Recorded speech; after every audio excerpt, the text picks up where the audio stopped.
In 2016, Littleton officer Stephen Beare went climbing on Mount Everest. It's the tallest mountain in Europe.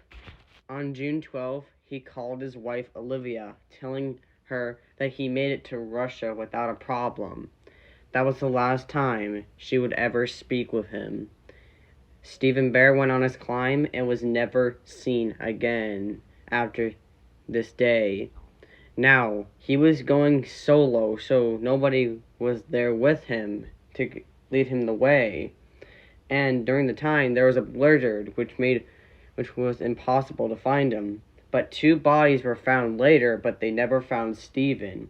To this day, nobody knows what happened to Stephen or where he could be. Thank you for watching, and I will see you in the next episode.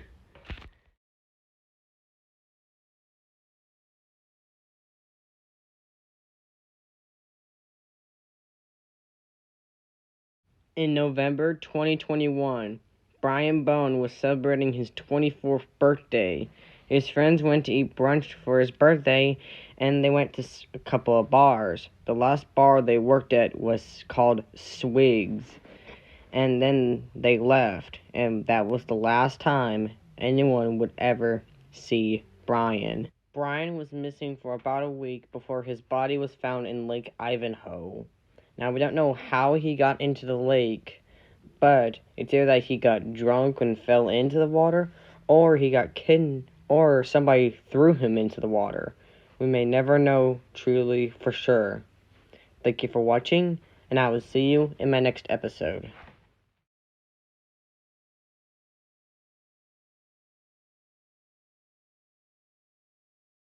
On January 26, 1966, the Beaumont children, Jane, age 9, Arna, age 7, and Grant, age 4, went out to the beach alone.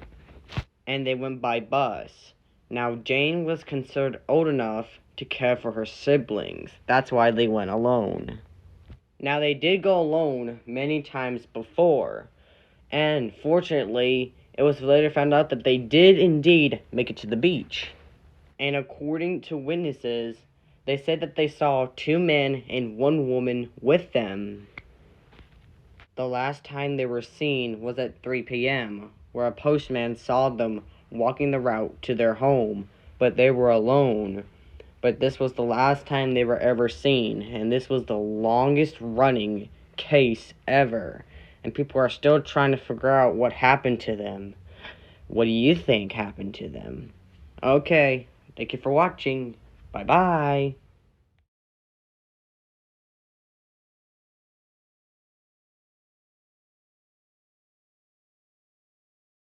Now, before I start this episode, now this story is a little weird, because Hannah disappeared not 1, not 2, but 3 times.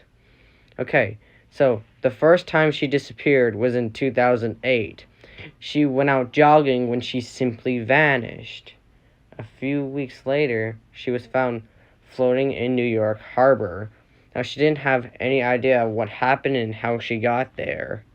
Now, she was diagnosed with dystopia fugue, which was a rare form of amnesia, which might have caused that to happen. She disappeared again in 2010 during her first day at work as a teacher's assistant. Now, what's strange is that 2 days later, she called her mom confused and asking to come pick her up.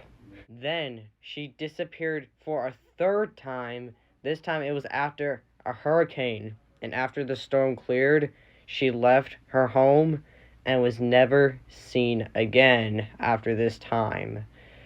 It's really sad how she disappeared 3 times and made the 3rd one permanent. Nobody knows where she went or what happened to her. I hope she gets found soon. Okay, bye-bye. See you in the next episode.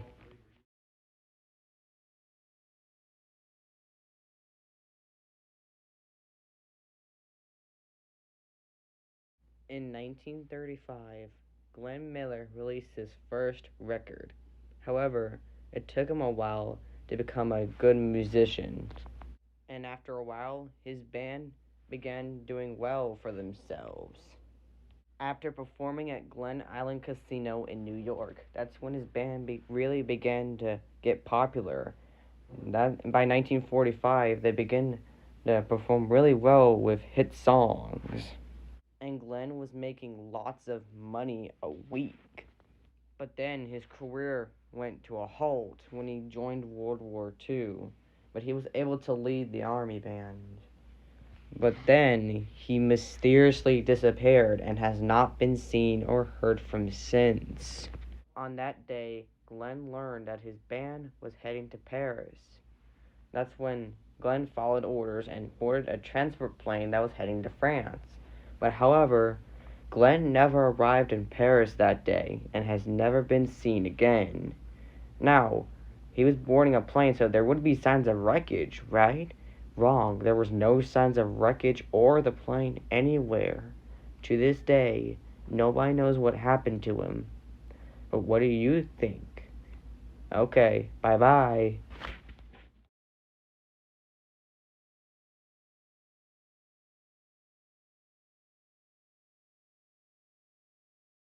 Ronald Amundsen, born 1872. He was one of the greatest explorers to have ever lived.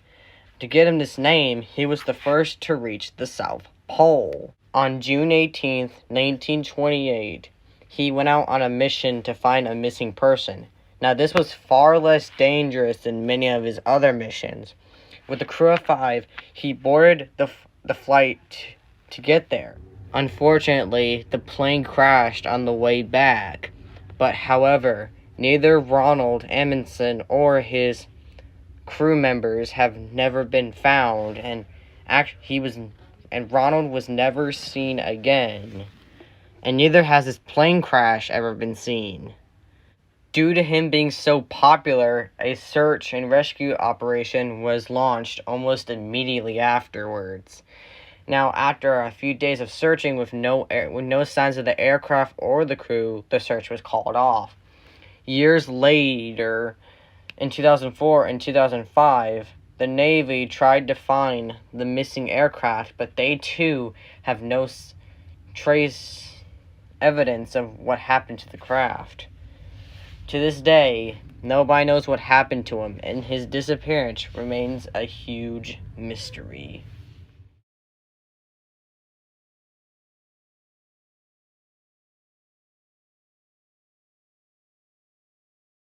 On June 12, 1972, Adrian McNaughton went fishing at Holmes Lake with his family in Canada.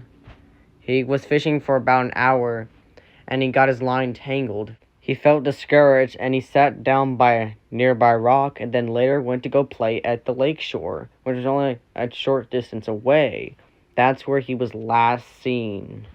Now, the lake was dragged several times, and the sole of a shoe that might have belonged to Adrian was found, and something that looked like a tooth was also found, but they couldn't tell if it belonged to Adrian. To this day, nobody knows what happened to him, and this disappearance remains a mystery.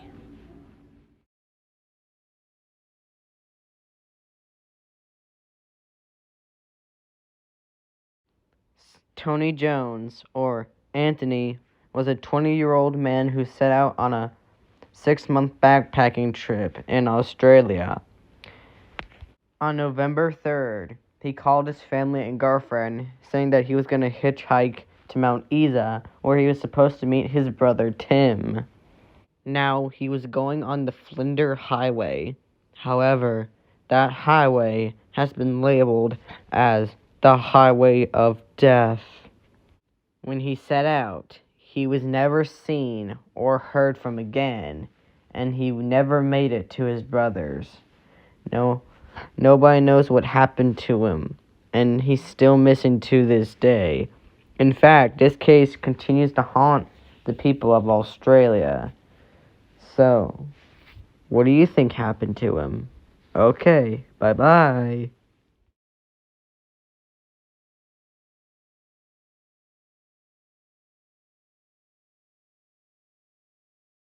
In 1996, Patrick Warren and David Spencer, aka the Milk Carton Kids, ages 13 and 11, were playing at Chumsley Wood when they mysteriously vanished. Now, there were two sightings of the boys. One, they were playing on a frozen lake and with some other kids, and two, they were at a petrol station and they bought some biscuits and headed out. This was the last time anyone saw Patrick or David. What happened to them after they purchased the biscuits, we may never know. Now, before I continue, the reason why I said milk carton kids is because police printed information and pictures of the boys on back of milk cartons. Now, let's continue. Some people believe that a man convicted 5 years later for taking the life of another schoolboy may have had something to do with Patrick and David's disappearance. The man in question, Brian Field, said he had nothing to do with Patrick or David's disappearance. And to this day, nobody knows what happened to him or where they could be. Okay, bye-bye.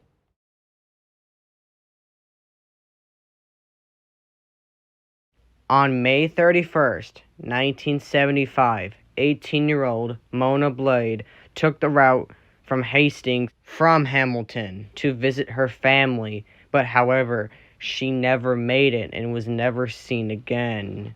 But there's one thing, she was hitchhiking. In some people's books, you should never do this. Now, and another thing in this disappearance, she was picked up in a station wagon, and that was the last time anyone ever saw her. Now, 3 days later, she was reported missing when she did not show up to a job, which she was recently hired. Now, a suspect was thought in this case, Mervyn Hinton, which is the police sketch I'm showing you right here. But when they dug up the floorboards in Mervyn Hinton's house, they discovered nothing. No body or anything. This case has been unsolved for over 40 years. That she was never seen or found regardless, so we may never know what actually happened to her.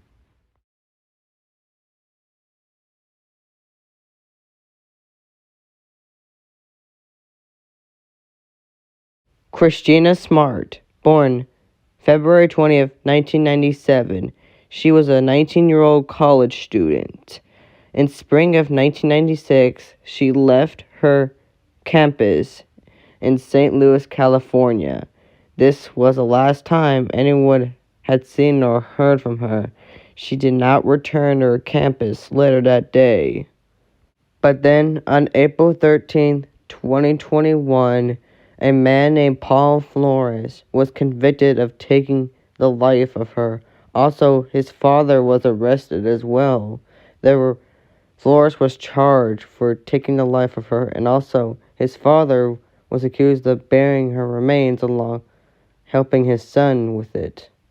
And on October 18th, 2022, Paul Flores was found guilty of taking the life of Kristina Smart. And as sad as it is, it happens a lot. Okay, bye-bye. See you in my next episode.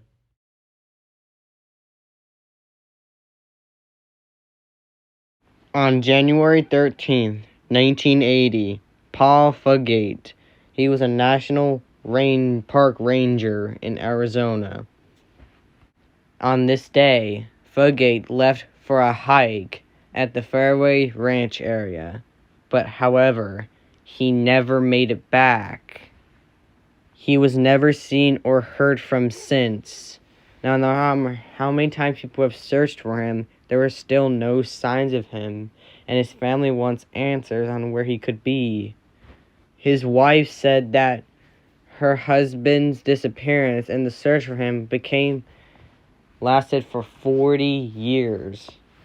A cash reward was offered for his whereabouts, but he was never seen or heard from again, and his body was never discovered regardless, so we may never know what actually happened to him. Okay, bye-bye. See you in the finale of Season 4. Bye-bye.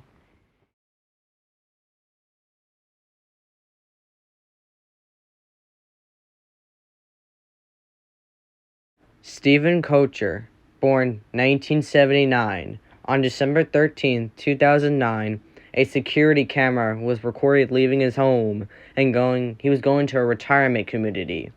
Now, a few minutes later, the camera recorded him walking past several houses before moving out of the camera's view.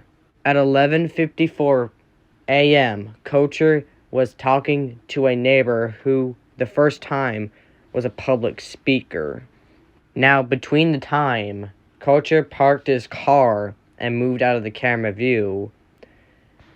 During that time, Stephen Koecher went to a neighbor's house and rang the doorbell. By the time the neighbor got to the door, Stephen Koecher was already walking on the other side of the street. He was intending to return to his car, but this was the last time anybody had heard from him. Some suspects were thought in this case, but nobody was ever proven to be a suspect. And nobody has seen or heard from him since. Okay, bye-bye. See you soon.